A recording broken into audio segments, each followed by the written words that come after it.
Hi, I'm Peter Solomon, morning host at Jazz 88. I have been involved in jazz radio since I've been in high school, which goes all the way back to the 1980s. I wanted to talk a little bit about the person who inspired me to go into jazz radio because I think it's pertinent to why you should support Jazz 88. I came from a small town in Georgia where we didn't have a lot of access to great jazz. We were able to get the signal of a small public radio station in Savannah called WSVH. At that time, in the late 1980s, it was still an independent station and not part of the Peach State Radio Network. And there were some announcers there, and one in particular that had a very deep knowledge of the music.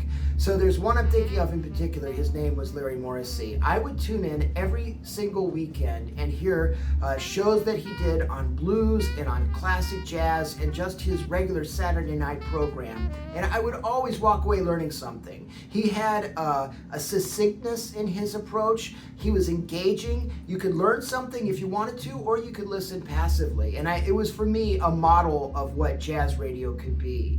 I actually would write to him and we corresponded, and he invited me to be on his show. And so there's a couple things there I wanted to address. Number one, how important the public radio station was to me in my musical education. Number two, the willingness of him and other folks at WSVH to work with young people, and especially the excitement they would feel if the young people were engaged by the music.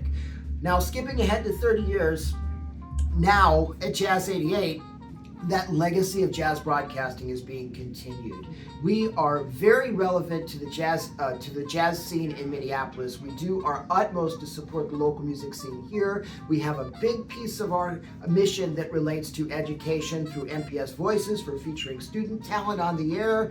There's so much that Jazz 88 does. You may not even be aware of all of it, but we're happy to be here for you, and we're here because this programming's been supported.